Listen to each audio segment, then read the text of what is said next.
As Sarah walked into the living room, her usual confident smile faltered. She held a bouquet of white lies, their sweet scent filling the air, a scent that once symbolized love, but now was a scent of deceit. Her eyes fell on the wall where their wedding photo used to hang, now replaced by an empty space, glaring and cold. Her heart stopped. David, sitting calmly on the sofa, looked up, his gaze sharp and unyielding. "Something missing, Sarah?" he asked. His voice as steady as a knife's edge. She froze, her face drained of color, unable to answer the question she knew was coming. But before we dive into the story, let me know where you're watching this from in the comments below. And if you like stories like this, don't forget to subscribe and hit the notification bell so you never miss an update. Here we go. David sat silently in the familiar room, once filled with laughter and endless. The air in the room felt heavy, thick with a suffocating unease, pierced only by the faint scent of white lies. Once a symbol of pure love, the flowers now evoked nothing but deception and betrayal. The late afternoon sunlight filtered through the curtains, casting its glow on objects that bore witness to their love. A wooden clock, a wedding anniversary gift, ticked slowly, each measured chime deepening the rift between two people under the same roof. David's eyes lingered briefly on the clock before turning away. Time for him had become nothing more than a chain of drawn-out lies. In the corner of the room where a large wedding photo once hung there was now an empty, desolate space. He had taken it down that morning not because he had forgotten, but because it had become too much. He had taken it down that morning, not because he had forgotten, but because it had become a more painful reminder than he could bear.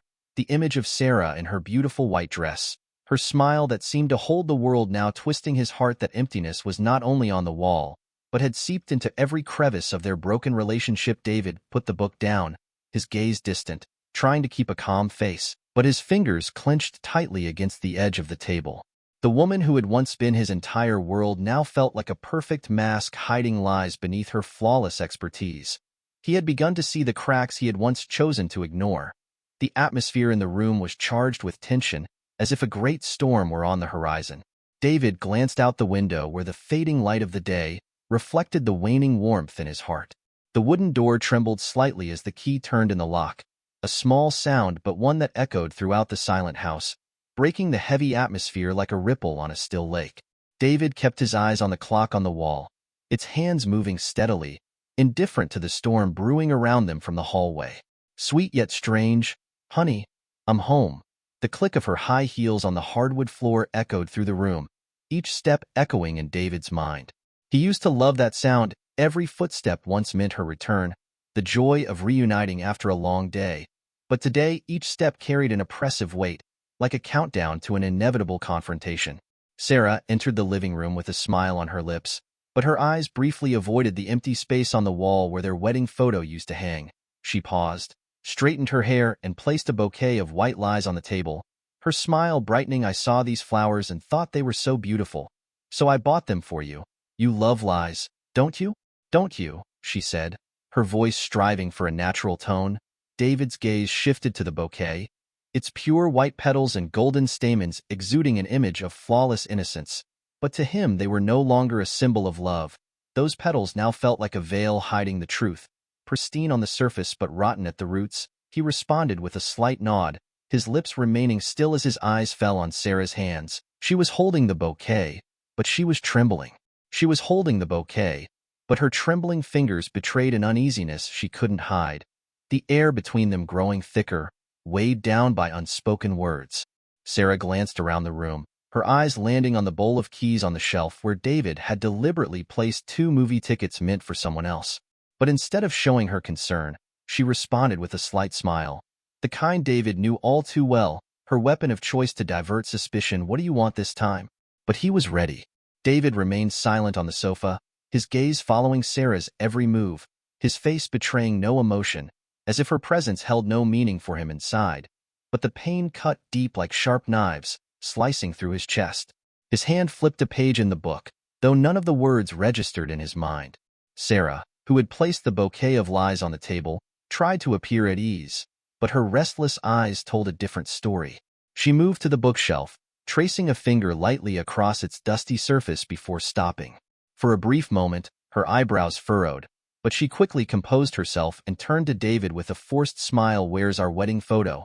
she asked, her voice soft but tinged with unease. David looked up, his gaze cold. "Oh, I thought it no longer suited the room," he replied, his tone low and deliberate, stretching the distance between them even further. Sarah pressed her lips together, a flicker of unease. A flicker of discomfort crossed her eyes and she turned away, pretending to look for something, though it was a feeble attempt to hide her emotions. Her steps led her to the small shelf that held the bowl of keys. When her eyes landed on it, she froze. Inside the bowl were two neatly placed movie tickets for a show last night. A romantic movie. She hadn't heard of movie tickets, Sarah asked, trying to keep her voice steady. She picked up one ticket and stared at it as if hoping to find a plausible explanation written, "Somewhere you went to the movies last night." David's lips curled slightly, but the smile never reached his eyes. "Yes. I thought it might be good to relax a bit," he replied, his gaze unwavering. "Sometimes doing things alone helps you see things more clearly." "Oh." Sarah set down the ticket. She put her hands down, instinctively clenching them at her sides, trying to appear composed, but David could see the growing unease in her every move, the nervous brush of her hand through her hair, her evasive eyes, and her increasingly uneven breathing. The atmosphere in the room grew more oppressive. The ticking of the wall clock, steady and rhythmic, now felt like an ominous reminder. "There are many things I haven't told you, Sarah," David replied, his voice soft but heavy with meaning. "Just as there are many things you haven't told me." His words made her flinch slightly, the ever-present smile fading from her lips, replaced by a visible discomfort she couldn't hide. She opened her mouth to speak, but no words came out. David didn't need an explanation. He rose slowly to his feet and walked over to the table where the bouquet of lies lay untouched and still, his hand stroking over the soft petals, his gaze lingering on them before turning back to Sarah. "What do you think of Lily?" he asked, his voice calm to the point of being cold. Sarah froze there. "Beautiful and pure," she replied, though her voice lacked confidence. "Exactly, but not all of that." "Looks beautiful is really what it seems," David said, his eyes piercing through the flawless facade she tried so hard to maintain. The tension in the room thickened to the point of suffocation. Each passing second stretched into an eternity. Sarah said nothing, and David didn't need her. Every piece of the puzzle was falling into place. The storm was about to break. Sarah tried to remain calm, but her unease was obvious. Her eyes darted to the empty spot on the wall where their wedding photo had once hung, her gaze flickering as if searching for some reasonable explanation before she finally spoke. "David," she called out, her voice trembling slightly, though she covered it with a veneer of artificial gentleness. "Our wedding photo. Where is it? Why did you take it down?" "It doesn't belong there anymore," he said, his tone measured but cold. Sarah frowned, her hand unconsciously twirling a strand of hair, a familiar gesture whenever she felt uncomfortable. "What do you mean? It's our wedding photo? You used to have it?" "Yes," David replied, his gaze piercing hers. "It was important, but now it's just a reminder of what was lost." His answer made Sarah take a small step back, as if each word was a dagger cutting into her confidence. "David, what are you trying to say?" she asked, her voice softening, the worry in her tone becoming harder to hide. David crossed his arms and leaned back in his chair, his demeanor calm, almost unnerving, as if he had been preparing for this confrontation for a long time. "Sarah, don't you see that empty space on the wall? It's just like the empty space in our relationship." Sarah opened her mouth to try and form an answer, but no words came out, her hands gripping the hem of her shirt tightly, her trembling fingers betraying the fear. "I don't understand why you're saying this," she said, trying to keep her voice steady. "We've been through so much together, haven't we? You can't just take the photo down without telling me." David leaned forward, his eyes piercing but his voice chillingly soft. "You think I shouldn't have taken it down? Then what about the things you've been hiding from me, Sarah? Don't I have a right to know? Or are those things too inappropriate to bring up?" His words hit her like a hammer. Sarah's expression faltered, her eyes filling with confusion and panic. "David, what are you talking about?" she asked, but her voice lacked the strength it once held. "What I'm saying," David replied, his words slow and deliberate, "is that when something no longer represents the truth, keeping it around is just lying to yourself." Sarah stood frozen, not daring to take a step forward, as if every word David spoke erected an invisible wall between them. She bit her lip, her eyes flickering between guilt and fear. "David, I'm sorry if I've done anything to make you feel this way," she said, trying to steer the conversation away. But David didn't let her off the hook. "You know exactly what made me feel this way, Sarah," he said, his gaze unrelenting. "Don't apologize for things you're not ready to do." At it, the air between them felt stretched to its breaking point, the tension palpable. David's gaze hardened as the silence in the room grew heavy. Almost suffocating Sarah stood across from him, her posture tense but trying to maintain the composure she had mastered over the years. Yet the cracks were beginning to show, her fingers trembling slightly as they gripped the edge of the table and her smile faltered. Finally, David broke the silence, his voice low and deliberate. "Sarah." He began to lean back in his chair. "How long do you think you can keep pretending?" Her breath caught, and for a brief moment she seemed genuinely confused. Or maybe she was just stalling, pretending. "What are you talking about?" David tilted his head, his expression unreadable, but his eyes piercing. "Don't play dumb. You're better than that. Or at least you used to be. Better than that, or at least you used to be." Sarah blinked quickly, her polished exterior cracking further. "David, if this is about the photo." "This is not about the photo," David interrupted sharply. His tone was not loud, but it carried enough weight to make Sarah flinch. "This is about everything else. The late nights, the lies, the perfume." He lingered on the last word, watching her face turn pale. Her hands dropped to her sides, and she took a shaky step forward. "I'm saying I know about the dinners, the messages, him," he said. The color drained from Sarah's face and her mouth opened as if to respond. But no words came out. Her polished facade, the carefully constructed mask she wore, began to crumble before his eyes. "How long have you known?" She finally managed to whisper, her voice trembling. David's lips curled into a bitter smile. "Long enough or die," she said coldly, her shock turning to desperation. It wasn't what you think." "It didn't mean anything." He let out a dry, humorless laugh. "It didn't mean anything. That's your defense." His voice faded, now softer, but no less intense. "You destroyed everything we built together, and you stand here telling me it didn't mean anything." She smiled. Sarah's eyes welled up, her breathing breathing unevenly. "David, please, I made mistake, but it's not too late. We can fix this." He stepped back, shaking his head. "You don't fix this, Sarah. You don't fix it with excuses and empty words." His voice softened, but his eyes held firm. "You made your choices. Now you're going to have to live with them." As the words settled in the air, Sarah looked at him, her polished exterior now completely shattered. For the first time, she realized there was no escape from the truth. David had seen through it all, and he was no longer willing to be a part of her carefully constructed illusion. David moved with deliberate calm and reached for the small, unassuming wooden box resting on the side table. The room seemed to grow colder as he placed it on the coffee table between them. The box with its worn edges and quiet simplicity, a stark contrast to the storm of emotion it contained. "Do you know what this is?" Sarah stared at the box as if it were a living thing ready to attack. Her hands instinctively clenched at her sides. "David, I'm not lying," he interrupted, his tone sharp but controlled. "You've done enough of that already." Britt burned with that. He opened the box. The faint creak of the hinges was deafening in the tense silence. The first item inside was a stack of bank statements. David lifted them out and spread them across the table, his fingers trembling slightly, not from hesitation but from the weight of what he was about to say. He began tapping on the papers, showing every dinner, every gift, payments that don't match anything we shared, fancy restaurants I've never been to, jewelry I've never seen. Do you think I wouldn't notice? He reached back into the box and pulled out the printed phone records. The list of calls was long, the numbers repeated often. One name in particular was highlighted, and he went on, placing the records next to the bank. "State is every time you called him. Morning, noon, night. Even when I was in the next room." Sarah, his voice cracked slightly, but he steadied himself, not letting her see too much. "David, it wasn't. It's not what you think. Not what I think." He cut her off, his voice rising slightly for the first time. "Don't insult me by pretending this is less than what it is." Finally, David reached for the last item in the box, a set of photographs he placed on top of the other evidence with quiet finality. The pictures were damningly intimate. Moments captured in stolen glances, a hand lingering too long, and smiles that spoke of betrayal. Sarah audibly gasped, a hand flying to her mouth. "David, please." But he wasn't done. Slowly, almost solemnly, he lifted the last item from the box, a folded piece of paper, slightly yellowed at the edges from handling it so many times. He said, his voice softer, "Now this is the hardest thing I've ever written." He unfolded the letter, the creases well worn from reading and rereading.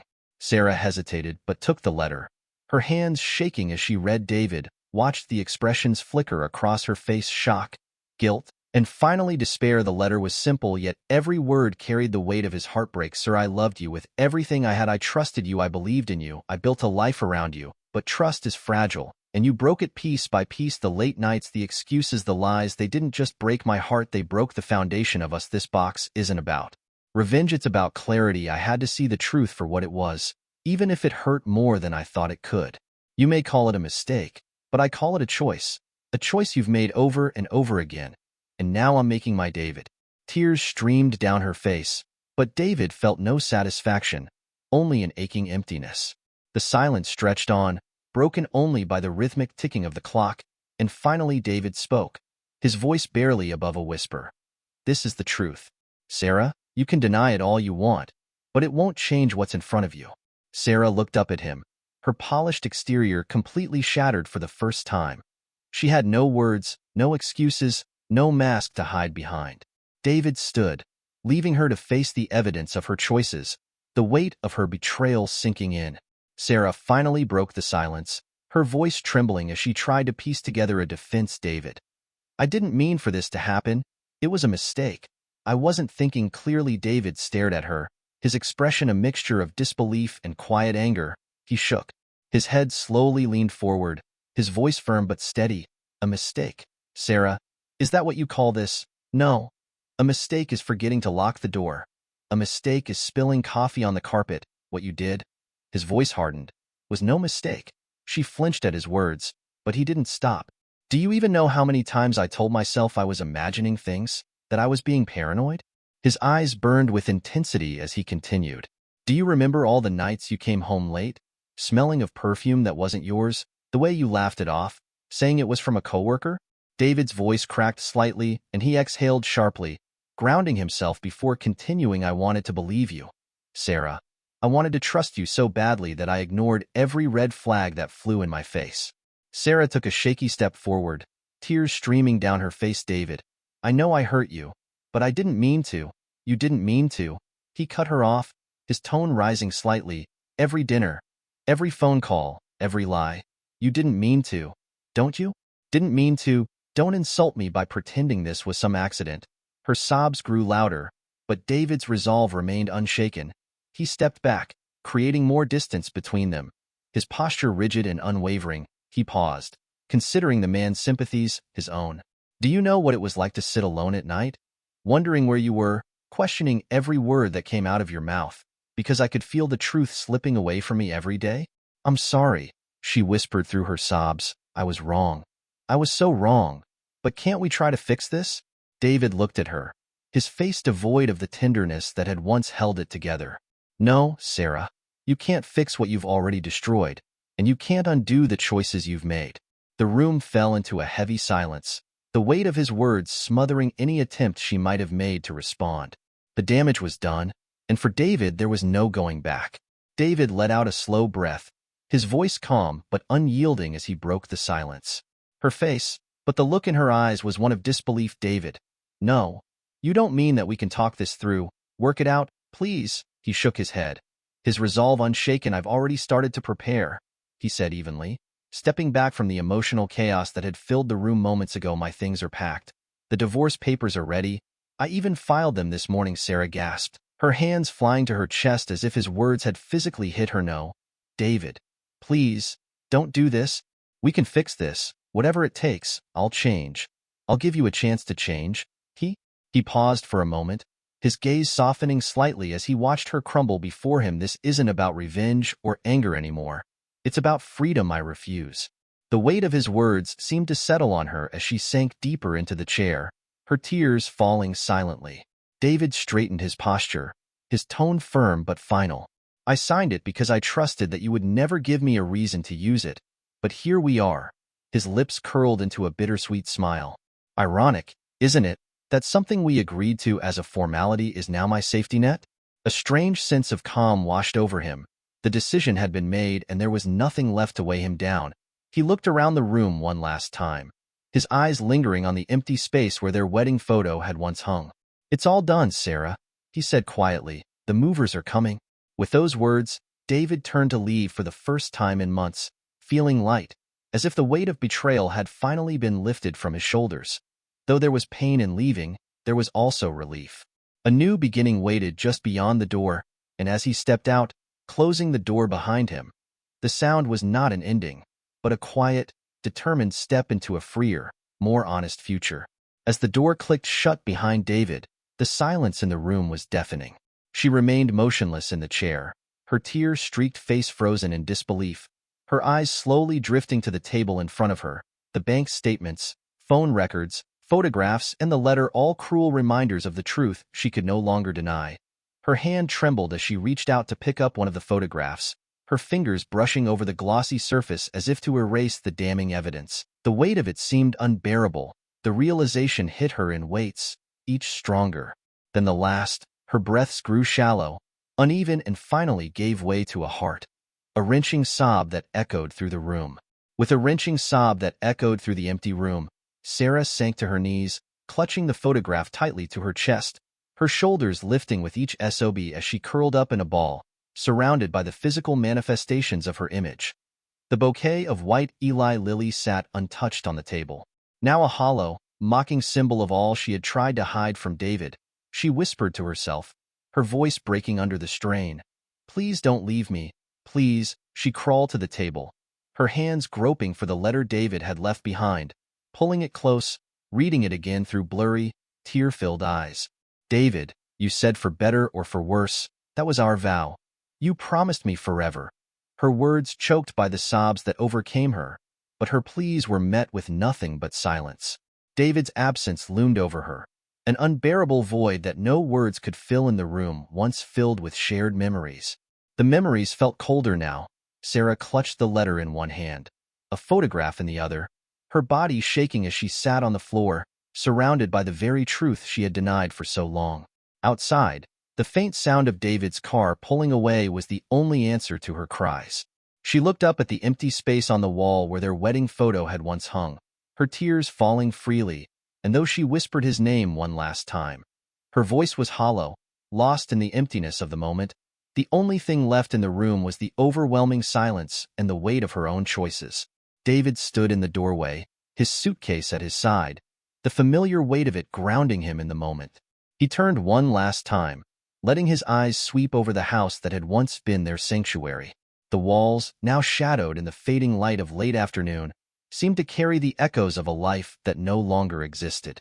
A life that no longer existed. Laughter, whispers, promises, all gone, reduced to a haunting silence. They lingered for a breath. He allowed himself one last look at the living room. The table was still littered with the evidence of Sarah's betrayal, and her sobs, faint and muffled, reached him from the other room. But the sound no longer pierced his heart. It was just there, like the ripple of an old floorboard or the hum of distant traffic. He felt no anger, no satisfaction. He felt no regret. He felt nothing at all. He felt no anger, no satisfaction, just a strange, quiet determination. He stepped outside, closing the door behind him gently. The click of the lock felt like a punctuation mark, final and irreversible. Everything was still. The air outside was cool and crisp, carrying the faint scent of freshly cut grass. A gentle breeze brushed against his face, and David inhaled deeply, letting it fill his lungs. For the first time in what seemed like years, he could breathe freely. The sky stretched wide above him, painted in shades of soft pink and gold, as if the universe itself was offering him a clean slate. The suitcase wheels rolled smoothly down the driveway as he walked to his car, the rhythmic sound blending with the rustling of the leaves in the wind. The house stood silent, its windows reflecting the sunset, but to him it was nothing more than a monument to what had been lost. Without hesitation, he started the engine, the humming steady and reassuring, the road stretching out before him, endless and open, a promise of freedom and a new beginning. As the car moved forward, David felt the weight of the past lift, leaving him lighter than he had been in years. The air that came in through the cracked window felt fresh and alive, brushing against his face like a gentle reminder of his newfound freedom for the first time in what felt like forever. His chest no longer felt heavy, and his mind was no longer clouded by doubt or suspicion. This wasn't about revenge. He had no interest in bitterness or retribution. His peace of mind and the parts of himself that had been eroded by lies. He realized that walking away was not a sign of weakness, but of strength. Leaving behind a life built on lies was the only way to truly honor the person he was in the future, the person he deserved. They were imperfect, their stems bent slightly by the wind, their petals bruised by the elements, yet they stood resilient, thriving in a space where no one thought to care for them, and he couldn't help but see himself reflected in them, not flawless, but free. The wild flowers seemed to whisper a quiet truth: survival. David smiled faintly, his fingers drumming lightly on the wheel as a sense of clarity washed over him. The road stretched endlessly before him, an open canvas on which he could paint a new life, one unfettered by deceit and betrayal. But now it was within reach, the sun dipping lower on the horizon, casting a golden glow over the fields and painting the sky in warm shades of orange and pink. David glanced in the rearview mirror one last time. The house was far behind now, its silhouette barely visible in the fading light. It was no longer there, no longer a part of him, no longer a place where he belonged. As he focused on the road ahead, a sense of finality settled deep within him. The lies, the heartbreak, the endless nights of doubt, they were all in the past, now left behind like a chapter closed forever. For the first time, the uncertainty didn't scare him, it excited him. The future was unwritten, and he held the pen in his hand. The wildflowers along the road faded, but their memory remained. As the last rays of sunlight guided him onward, David felt ready to embrace whatever lay ahead. There was no looking back now, only the open road, the whisper of freedom, and the promise of a life lived on his own terms.